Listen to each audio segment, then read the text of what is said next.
everyone, my name is Laura and welcome to my channel, Super Cool Homeschool.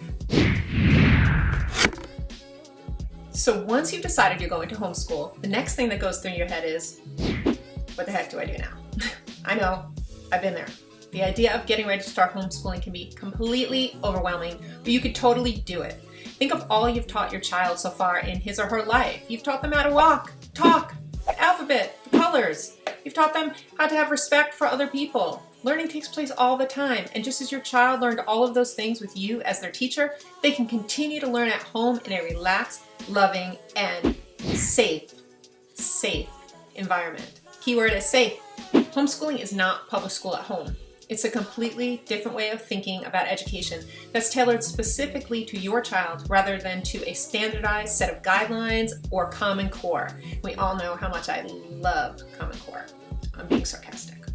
I speak sarcasm. I speak English, Spanish, and sarcasm constantly.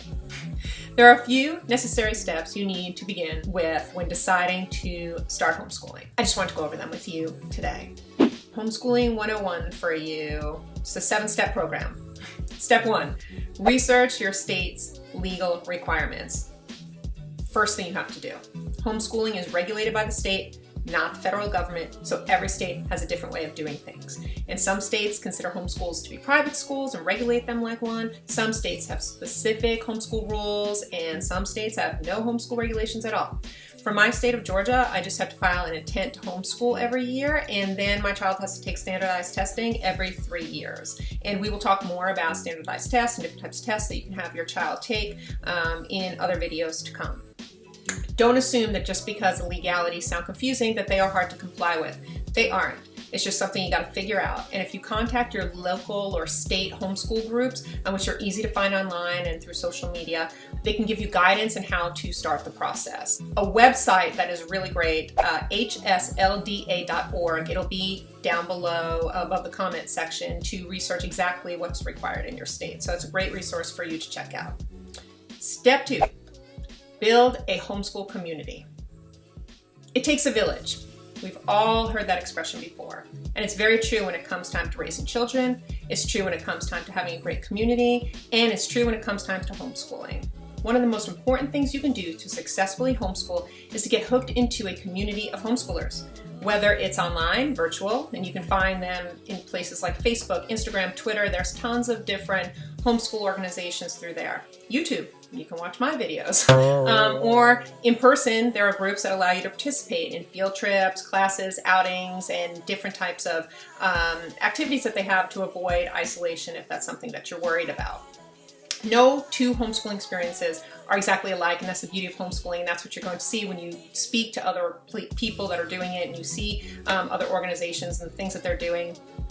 It's just a way to make things easier for you, but not a necessity at all, and you don't have to follow what they do. You can do whatever you want. This is your journey, and for me, I did it without any guidance. I kind of winged it and sort of did it, asked questions later.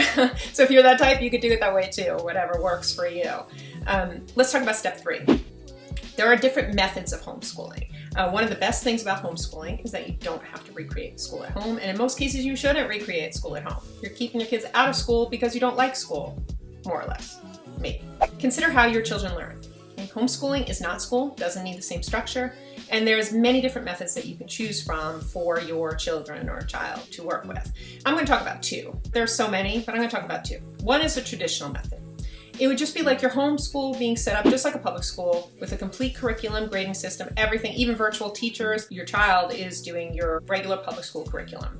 And if that works for your child and they're doing well in school with those types of curriculum, but you just don't want them in a school setting, this is a perfect choice for your child. Another method that I personally love is what I call the eclectic method. That's where homeschooling families take bits and pieces from a variety of different methods and different organizations to form their own homeschooling philosophy.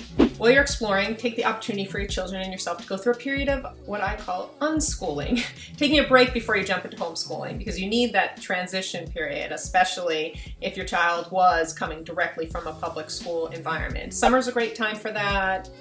Winter break's a great time for that. Get yourself into a place that you're ready to begin homeschooling. Find your zen. I personally was pretty stressed out for the first couple of weeks, and then all of a sudden just began to flow and they just started working out. It was great. Step 4, you need to figure out your resources. You do not have to do this all at once. You don't have to have your curriculums to begin with. You don't have to go and purchase things, anything before you start actually working with your child, because you might find out you spend $200 on a curriculum and then you're like, oh, this isn't working for me, and we get what we call buyer's remorse, and you don't want to do that. So you want to figure out what your child's learning style is. It might take some reacquainting with your child, because this is something that you weren't in their classrooms with them. You didn't see what was going on in school, and you might have to see, how does my child learn? How do they put things together? What is the best way to teach them? And it'll come to you. You'll figure it out, and you'll see what works, and you'll see what's available. And we're going to talk about those kind of things more, different curriculums that are available. But right now, I just want you to know that you just need to kind of look into your resources. And truthfully, some people don't do curriculums at all, but there comes time where you might need one. Like, for instance, my oldest one takes 2 or 3 AP classes a year, and if he wants college credit and he wants to pass the test, he's asked to know specific things. Another thing you can do, step 5, attend a homeschool conference or fair.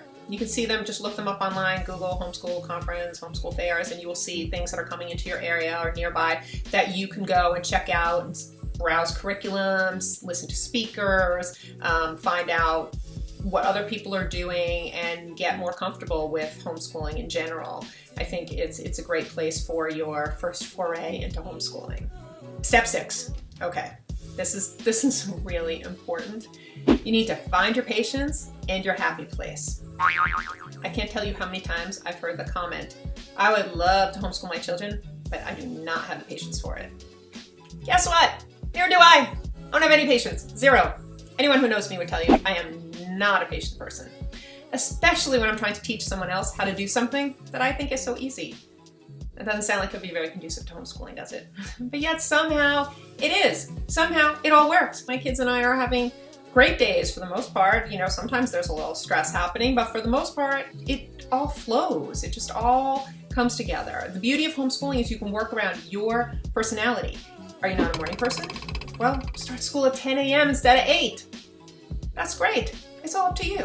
Is exercise something that matters to you? Do you want to fit that into your day? Do you have other hobbies that you like to do? Well, have your school day work around your schedule. You're the teacher, the principal, and the superintendent of your life. If you do it right, you'll actually find you have more time in the day than when your child was in regular school. Last step, okay? This is the last step, most important step. It's a great step just in general for life, okay? Forget perfection. As homeschool moms, and as moms in general, we tend to set ourselves up for failure thinking that we need to be perfect. You aren't perfect. Your children aren't perfect. Why in the world would you think your homeschool would be perfect? Unrealistic expectations cause unneeded stress.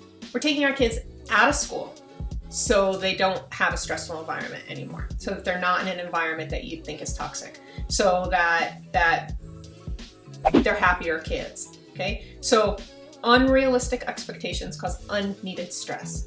Who has time for that? Allow permission for good to be good enough. There are going to be stressful days. There are going to be some really bad days. Expect it, live with it, move on.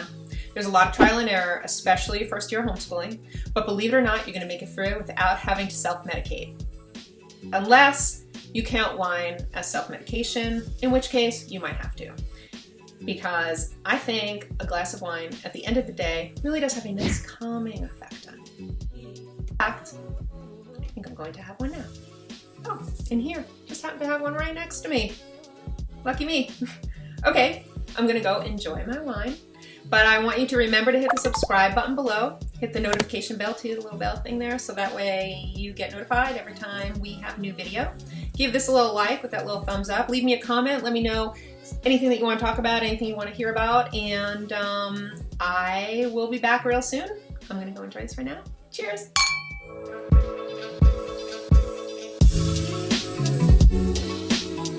Oh, you're still here? I didn't even know.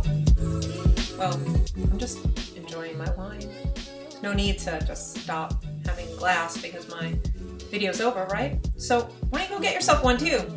We'll both hang out here. We'll watch some videos together. Cheers.